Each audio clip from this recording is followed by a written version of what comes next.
Hey everyone, thanks for joining. It's Patty from PS Paper Crafts, and today I'm going to make this fun Halloween card. I don't have Halloween stamp sets, so I figured let me try to make a card using designer series paper and this great cat punch. I've seen a lot of cards with this kind of a silhouette of the cat, so I thought that was really cool. I have them peeking out here and then on the inside as well. So without a stamp set for Halloween, I managed to make a card. I used the letters from this die set. It's called the Hand-Lettered Prose Dies. I was kind of disappointed that Stampin' Up! Got rid of the large letter dies, but I really like these. They're a little bit more, I don't know, whimsical or fun, and they're a little bit smaller, but they are a good size. So I just cut that out with black cardstock, and I'm going to sponge the moon and sponge this brick layer. So let's get the brick layer going first. I have all my pieces cut out, and I'm using this brick and mortar 3D embossing folder, and it's really pretty. And you want to make sure your cardstock, if the bricks are going this way, you want to make sure your cardstock is set in the right way. So I'm going to have it going this way, and I like to line it up against this line. Helps it keep it straight. I don't like to go too far in here.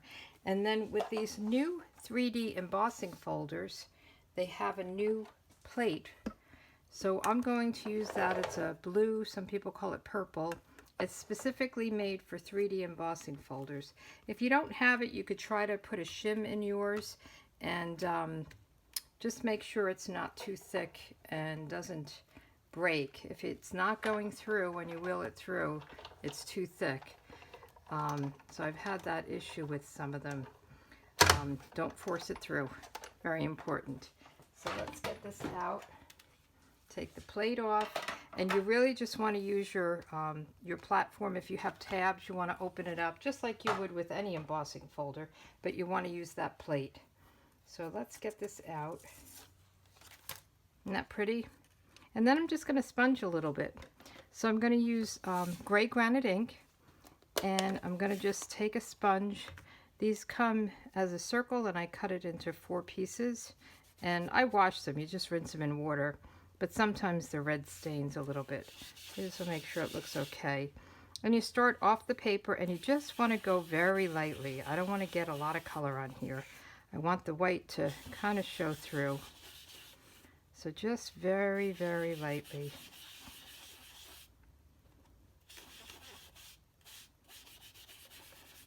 So I think that looks good. And while we're sponging, let's get the moon. It's a very big moon.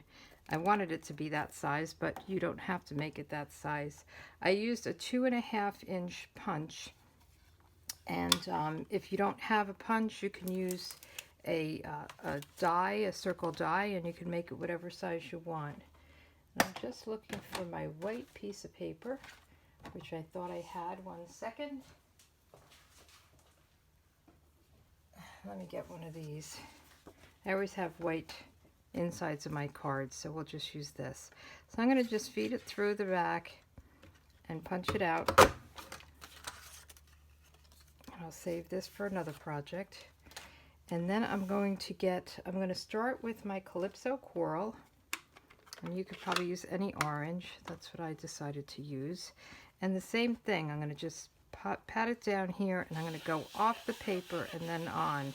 And you want to do this very lightly, otherwise you'll get kind of lines on it. And just kind of go in a circular motion.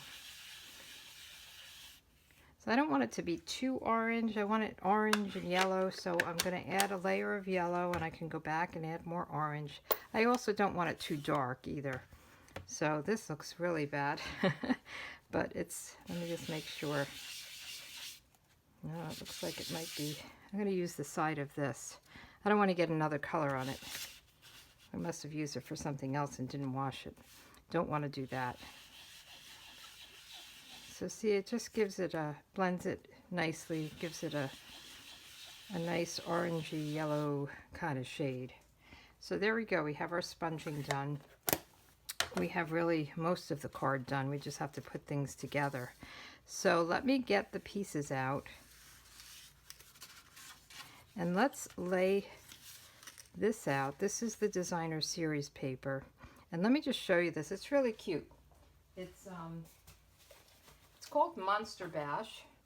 And you get, this is half of, I cut it down, it was 12 by 12, and I cut it down for a paper share. And this is my leftover, so I still could squeeze one out if anybody was interested. This is a holiday paper share. So this is the one side, and you get 2 of each. And they really are cute. They're very fun and playful. So again, you get 2 of each, nothing spooky. I love this. Sometimes I like the backs of things better than I think the main look of it. This is kind of a maze, and these are really cute. I love this as well. So this is the back side of what I cut out, and then there's this newspaper. I thought this was cute. Shelley Mansion. Shelley is the founder of Stampin' Up, so I thought maybe this was about her. I didn't read it, but it's very cute, and I think it's a fun paper to have. So let's get back to the card. So we're going to lay this up here and lay this down. And then we have this piece to kind of go over and hide the gap there. So let me get that glued down. I like to use my adhesive, liquid adhesive. That is so pretty. I hate to use the one side and cover up the other side. I don't know. I think we all have problems with paper and cutting it and using it. So I'm going to just try to get it an even border here. And then we'll put some on here. And this almost, when you run it through the embossing folder, it almost gives it like a shiny look. It's kind of strange, but it's really neat. So I'm going to put that way down here.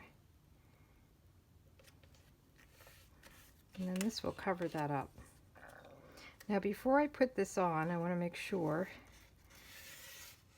my letters, that they fit nicely. And I want to get my moon up here. And oh, we didn't do the most important thing. So this is the punch for the cat.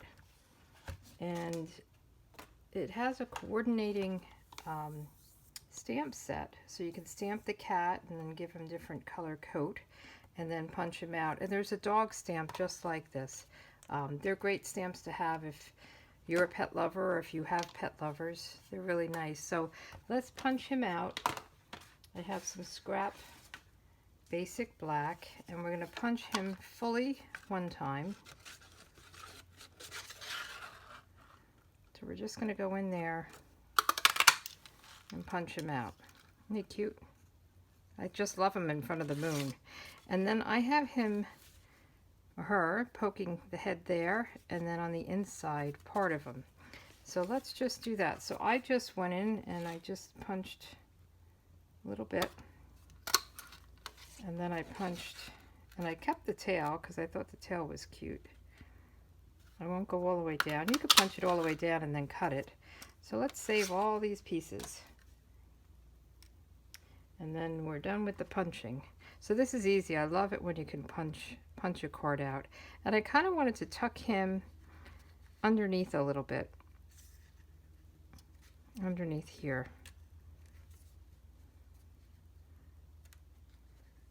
So let's just get it placed. I think that's kind of cute. So let's get the moon down. I'm going to just put that down with some liquid glue. You can use whatever adhesive you want.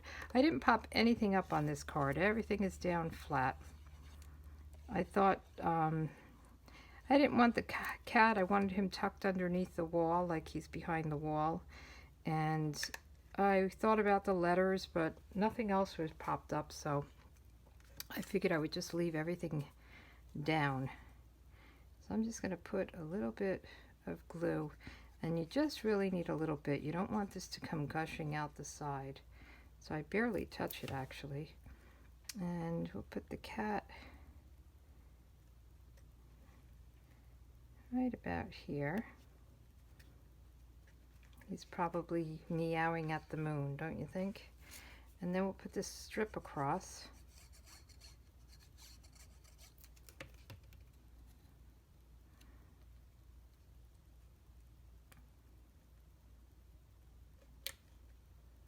And the strip goes end to end. It's a little bit longer than the layers, but it blends in with the black, so I think that's good. And then we can start putting our boo down. And I'm going to lay everything out so we make sure we have room for it.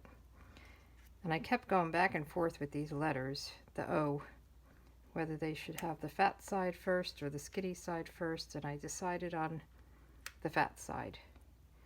And then this is an explanation point.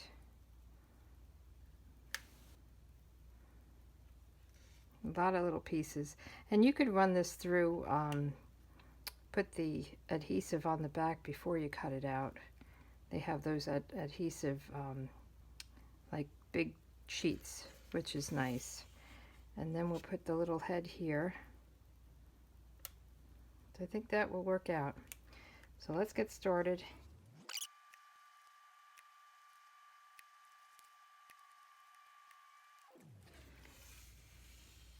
Okay, now we'll put the little cat head down. I was going to put some rhinestones or something like that, but I like the cat head, like poking through. I have a Boston Terrier, and this looks like the Boston Terrier shadow. When I come home, my dog, I see the top of his head with his ears standing up over the back of the couch, waiting for me to come home. It's really cute, and that's what this reminds me of. So let's put this down, kind of see where we want it, how far over we want it. So just kind of lay everything down. Is the tail going the right way? I guess it is. All right, so let's get, oh no, he's going. This is how he should go. I had him backwards. That would be kind of weird. Something didn't look right there when I had it laid out.